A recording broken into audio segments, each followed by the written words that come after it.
It is time the NBA starts talking about Tyrese Maxey in a little different light because boy has he earned it. The 24-year-old has stepped up in the absence of Joel Embiid and elevated to the level of NBA stardom that I don't think anybody foresaw him reaching this quickly. I want to talk a little bit about the specific layers in which he's added, why I think this is so relevant in terms of the Sixers conversation, both short and long term, and overall just break down how good Tyrese Maxey truly is. So to start off with, we'll take a look at his past 3 games, 30 points in each of those, including a 4-rebound, 3-rebound, and 8-rebound performance, 10 assists, 4 assists, and 4 assists, with that most recent 30-point, 8-rebound, and 10 assists coming in a victory over the Miami Heat, which is a massive victory in terms of the standings. This victory moved the Sixers into the 6th seed, slightly above the play-in tournament. The Sixers and Heat entered that matchup with the same exact record at 37 and 30. The Sixers ultimately pulled the victory, and in addition to the Heat losing, obviously with the Sixers handing them the defeat, the Indiana Pacers also suffered a loss, which catapulted the Sixers up the NBA standings.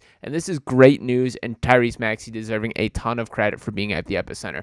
We've seen this in this stretch without Joel Embiid, many instances of Tyrese Maxey looking like the best player on the floor with plenty of all-NBA, all-star talent on the other opposition. I thought last night was an example of that. Bam Adebayo was terrific, one of the best defensive players in the league, guy who has certainly added layers to his offensive game and played very well last night.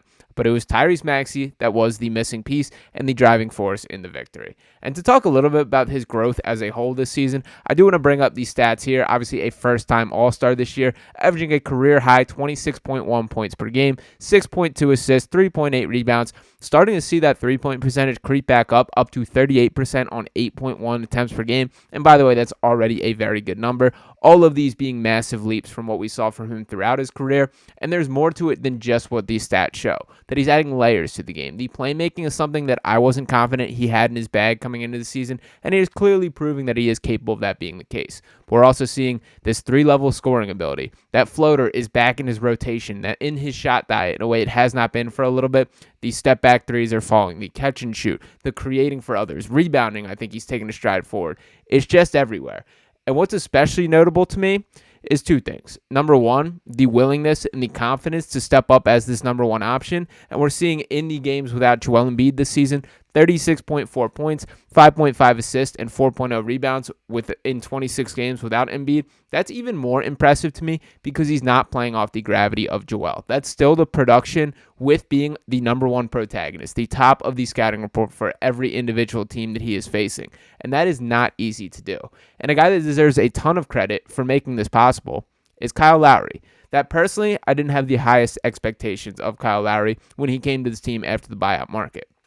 My concern coming that being 37 years old at the end of his career, clearly on the downswing, but guess what? He's got plenty more left in the tank than I gave him credit. And he had this awesome quote about Tyrese that I wanted to bring up saying, quote, "That kid is unbelievable. He listens to everything I say, but I don't need to be in his ear because he wants to know. He wants to learn." That coming from Lowry. And from a basketball perspective, the outlet that Lowry is providing Maxey is invaluable. That one of the tactics that we're seeing, including last night against the Heat, and it's really been a theme throughout a lot of this stretch without Joel Embiid, is teams are just blitzing Maxey the second that he picks up the ball crossing half court. That they're doubling, forcing the ball out of his hands, and what the shift that has kind of led to within the Sixers, and shout out to Nick Nurse for having this chess-making ability and ability to adjust on the fly, make the right reads. That's meant put the ball in Kyle Lowry's hand and let him be the decision maker. That it's more dynamic, more dangerous to have Tyrese Maxey flying around pin downs, moving off ball, and creating his own shot without the ball because it prevents opponents from being able to double and triple and force it out of his hand. And that has provided dangerous offense for the Sixers team. So shout out to Kyle Lowry for being a bit of that outlet, and I'm ready to lock in right now that Lowry is going to be a staple part of the Sixers playoff rotation.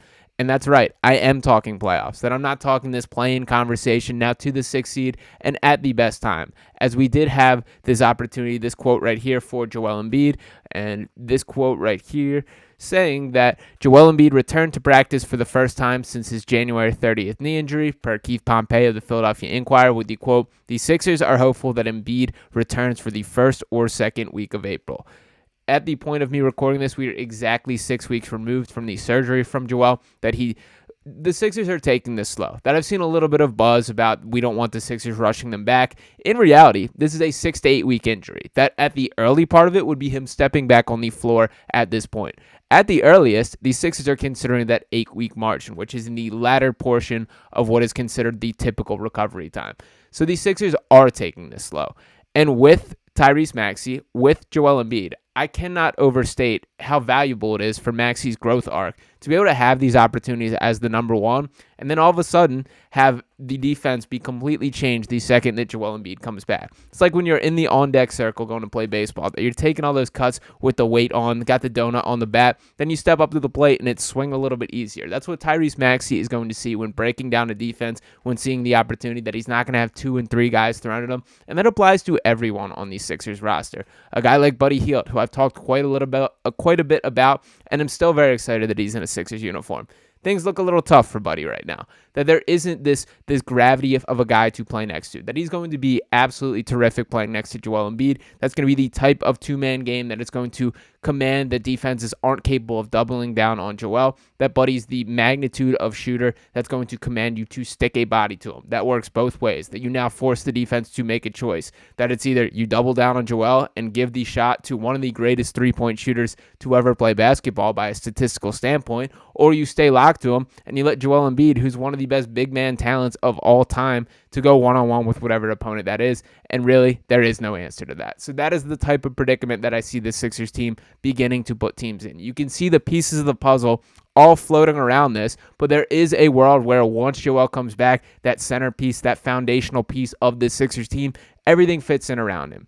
And with Maxey specifically, I just wanted to center the conversation on how good this kid not only could be, but just is. That when we talk about the grand scheme of how good players can be, I'm not saying he's of the magnitude of a Luka Doncic or a Shai Gilgeous-Alexander, but I'm done putting a cap on this guy's ceiling. That he is blown past every single expectation that's been put on it, and I don't think that changes anytime soon. And one guy that I did want to bring him up in comparison is Jaylen Brunson. And I love Jaylen Brunson. I'm not here to argue that Tyrese Maxey at this point in his career is better than Jaylen Brunson, but I will that one day he will be. And to look at this year specifically as a comparison between these two, it is pretty damn close. That on the season, Jaylen Brunson with 27.7 points per game, Tyrese Maxey with 25.8.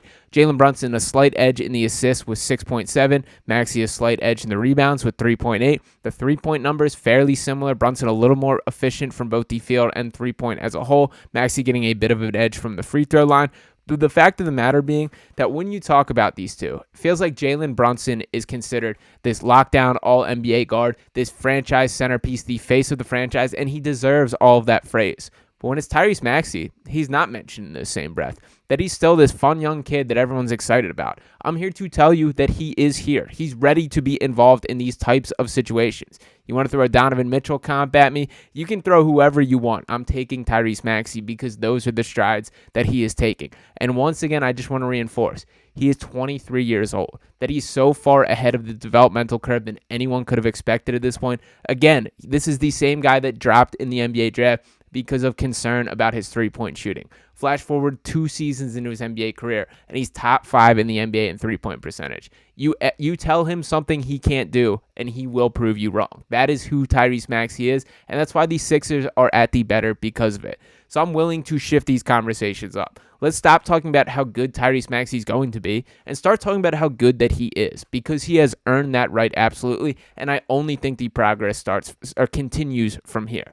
That is the caliber of player that he is capable of being. That is the caliber of player that he's proving to be on a night-to-night basis. That you can line him up against anyone on any given night, and he might look like the best player on the floor. I've seen it against the Boston Celtics, the Milwaukee Bucks, the Miami Heat. These are real deal all-star, all-NBA caliber talents that he's going toe-to-toe with and getting the better of quite often. So that is my announcement today, is that Tyrese Maxey is here. He has arrived.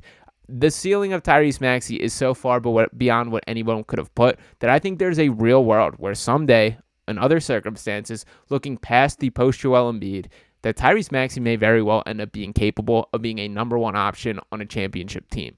He's that level of talented, that level of a 3-level scorer. He's that dynamic of a player. And in the short term, that only strengthens what he can do alongside Joel. That throughout all the Jimmy Butlers, the Ben Simmons, the James Harden, maybe the right guy all along was this version of Tyrese Maxey. That it is this duo, this right mix of a guy who isn't afraid of the moment, but there's a clear dynamic of Joel being that guy, Tyrese being a little bit of the younger brother, but he's not afraid. He will step up when the moment's right. Everything about this spells, and from a basketball standpoint, everything about this spells success. That we're talking about a little more of the clear Denver Nuggets model, where it's not as concrete of when it was James Harden, Joel Embiid, it was such hammering the pick and roll, pick and pop. You knew what was happening almost in a robotic fashion. When there is Tyrese Maxey, there's a refreshing randomness to thing that reminds me very much of the Jokic and Jamal Murray dynamic. That is what basketball's about nowadays, and that's why the Sixers team is set up for success. So while there's still a lot to be determined, again, we don't have a consistent target date for Joel outside of the first or second week of April. We know that the playoffs start on April 20th, that there's not too much time left to go. But Tyrese Maxey has changed the picture for the Sixers team once again, as seems to be the consistent theme with him throughout his career. So I'm thrilled for what this is going to bring. I once again want to announce that Tyrese Maxey has arrived, and it's time to put a little bit more respect on his name than he's got, and I can't wait to see what the rest of the season has in store. So let me know if you're on the same page as me in the comments. Has Maxey's outlook, has he raised his ceiling as a player once again in the way that I feel? I believe so. And once again, make sure you guys are clicking like on this video, dropping a comment, let me know your thoughts, and clicking that subscribe button to make sure you're helping the Sixers Digest family growing. Got another guy hopping on to join me pretty soon that I cannot wait to announce, and appreciate each and every one of you for tuning in once again. Peace.